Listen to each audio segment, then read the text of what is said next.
Welcome to the deep dive. Today, we're getting into something huge, really the role English plays, its central role in how we all communicate effectively across the globe. It's a big one. Yeah, think of this as like your shortcut to understanding why this one language impacts things so much. You shared some really interesting material, that pasted text, and we've dug into it for the key insights. Mm. So, our mission today, pretty simple. Figure out why English is so vital for, getting your point across globally, and maybe more importantly, how boosting your English skills can actually help you. It's fascinating, isn't it? Yeah. How deeply embedded English is now. The source material really drives home that's not just, another language. It's framed as a proper global language. Right. You see it in international business, Yeah. diplomacy, travel, definitely science, and, well, the internet. It's kind of the default in many ways. Yeah, global language. We hear that term thrown around a lot. But from the material, what really makes it stick? Why English specifically for someone just, living and working today? Well, one thing that jumps out straight away from the source is just the sheer scale, the numbers. Yeah. Over 1.5 billion English speakers worldwide. Wow.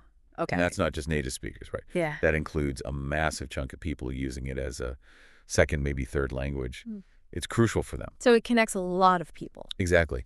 And the source connects this directly to, well, smoothing things out. It breaks down communication barriers. Think about trying to work on an international team or even just looking something up online. Mm. The chances of finding people, finding resources in English, Yeah. it's just way higher than most other languages. It becomes this sort of common ground. Right. So it's more than just a big number. It actively helps us connect and find stuff. Yeah. And the pasted text suggests this goes beyond just being understood, doesn't it? It talks about impact. Oh, absolutely. The material really emphasizes how being proficient, really good at English, lets you express yourself more clearly with more nuance in those international situations. And that clarity, being able to get your ideas across accurately in a language lots of people understand, the source links that straight to real-world advantages for you. Like what specifically? Well, think about jobs. The international job market English is often as expected, right? Or getting into universities abroad, even just making stronger connections with people from different backgrounds. The source is clear. Good English skills open doors. A lot of them. And you mentioned something specific from the material, an example that really brought this home. Someone in Japan. Tell me about that. Yeah, this anecdote was quite powerful, actually. It really highlights what the source material calls the direct impact on professional advancement. This person in Japan, already skilled technically, Right. found that getting better at communicating in English was the real key. It unlocked career growth, let her engage properly with international clients. So it wasn't just about the technical skills anymore. Yeah. Exactly. And connecting that back to the bigger picture in the source, it underlines that in many fields now, good English communication isn't just nice to have. It's often fundamental for leadership, for collaboration, for just being successful internationally. It wasn't just grammar. It was the confidence, the ability to articulate her expertise clearly.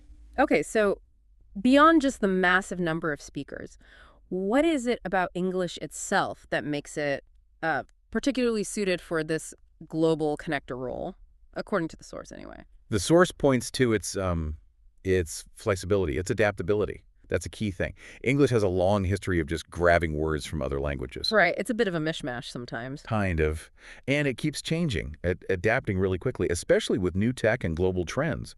The pasted text suggests this constant borrowing and evolving actually makes it maybe a bit more accessible for non-native speakers to find ways to say what they mean. Huh. That's interesting. Like it's designed to meet people halfway, almost. Precisely. And then there's its dominance in really key areas, which the source highlights.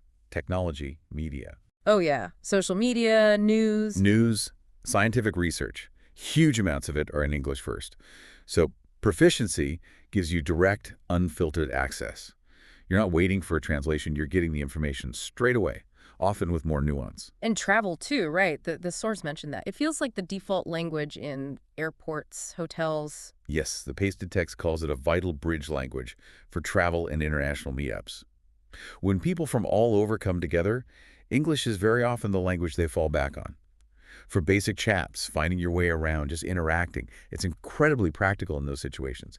That really cements its global status. Okay, so we see the reach, the impact, but how does actually learning and using English based on the material help sharpen our general communication skills, even when we switch back to our native language? That's a really good point the source gets into. The whole process of learning and using English. Yeah. It develops these core communication skills that, well, they work anywhere. Think about active listening. When you're really trying to understand English, maybe with different accents or speeds, you're training yourself to focus, to pick up meaning.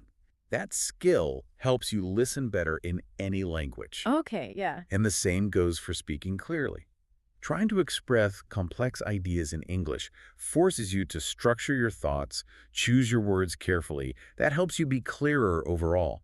The source even hints it can make you more thoughtful about how you communicate in your own language. It's like learning music theory makes you a better musician even when you're just jamming. You understand the structure underneath. That's a perfect analogy. And professionally, the pasted text really stresses how vital clear English is for things like presentations, interviews, even just writing effective emails. It helps you get your points across with more confidence, more impact. And in today's world, global teams, remote work. Exactly. The source points that out too.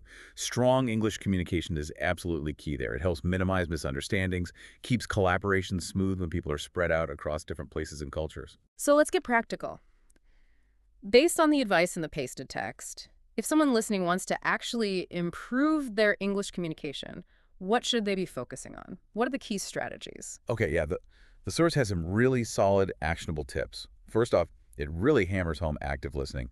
Immerse yourself. How? Watch shows, listen to podcasts like this one, Mm-hmm. have conversations in English whenever you can. It helps your ear get used to the natural rhythm, the different ways people speak. Makes sense. Train the ear. What else? Practice speaking Yeah. regularly. The pasted text is good. It Mm-hmm. says mistakes are just part of learning. Don't be afraid of them. Yeah, easier said than done sometimes. True, but the more you speak, the more comfortable you get. Your clarity improves naturally. Also, vocabulary, but not just memorizing lists. Right. Focus on how words are actually used in context. Yeah. That makes your speech sound much more natural, Right. more fluent. And pronunciation. The source highlights this for being understood, especially internationally with all the different accents. And it's not just the words and the sounds themselves, is it? The source hinted at something like bigger picture. Absolutely. Cultural awareness that comes so strongly in the material. English isn't monolithic, right? Yeah. It's spoken differently everywhere. Accents, idioms, local phrases. Mm-hmm. Being aware of these differences, sensitive to them, as the text points out, helps build rapport. It helps you avoid those misunderstandings that aren't really about the language itself, but about the cultural context. It's about connecting with the people. The pasted text also brought up something I found really interesting, emotional intelligence. How does that connect to communicating in English? Yeah, that was a great point in the source. It's basically saying, pay attention to your tone. How you sound emotionally can massively affect how your message lands. Okay. English, like any language, can express a whole range of emotions: warmth, professionalism, excitement, concern.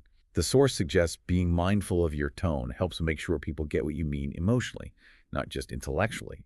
It strengthens the connection, aligning the feeling with the words. Right, bringing your whole self, even in another language. Okay, final stretch here. Motivation. Learning a language is a long game. Any advice from our source on keeping going? Definitely.